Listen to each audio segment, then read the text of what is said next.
আবারও বলা হয় 7 যুবকের সাথে একটা কুকুর একটু একটু একটু আপনাদের একটু দৃষ্টি আকর্ষণ করতেছি। Attention please. আমাদের সাদ সাহেবের ব্যাপারে আসহাবে কাহফের কুকুর যেটা কোরআনে কারীমের মধ্যে আছে ওয়াসাবিলহুম কালবুহুম, সাদ সাহেব এখানে বলেন কালব মানে এখানে কুকুর না, কালব মানে হলো বাঘ।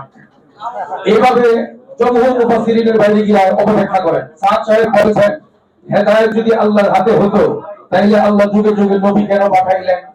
এটার মিনিংটা এমন হয় যে আল্লাহর হাতে হেদায়েত নাই, এটা কোনটা করলে এরকম হয়, অথচ এটা কোরআনের সাথে সাংঘর্ষিক বক্তব্য। সাদ সাহেব তিন নবীদের উপর আক্রমণ করেছেন। মুসা আলাইহিস সালামের ব্যাপারে বলেছেন মুসা আলাইহিস সালাম 40 দিন তুর পাহাড়ে সময় কাটাবার কারণে একটু মেহরবানি সময় কাটাবার কারণে পাবলিকের মেহনত উনি করতে পারেন নাই, সেই অপরাধে 5,75,000 প্রায় সম্ভবত 85,000 মানুষ গুমরা হয়ে গেছে। এর দ্বারা নবী মুসা আলাইহিস সালামের উপর আক্রমণ করেছেন। ইউসুফ আলাইহিস সালামের উপর আক্রমণ করতে গিয়ে বলেছেন ইউসুফ আলাইহিস সালাম জেলখানায় বান্দার কাছে সাহায্য চাওয়ার কারণে আল্লাহ তাকে শাস্তি দিয়েছেন, 7 বছর জেল খাটাইছেন। ইউসুফ আমাদের সাদ সাহেব বলেছেন ক্যামেরা নিয়ে পকেটে মোবাইল নিয়ে নামাজ পড়লে নামাজ হবে না। কোন মুফতি সাহেব যদি বলে নামাজ জায়েজ হবে, ওই সকল মুফতি ইহুদিদের কাছে তার মাথা বিক্রি হয়ে গেছে।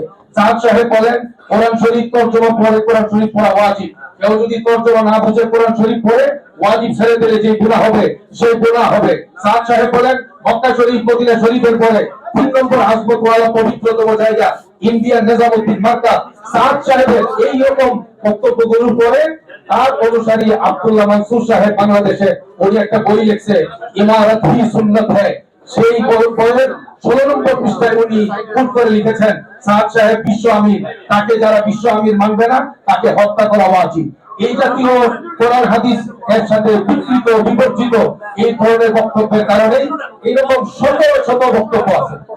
জি এখন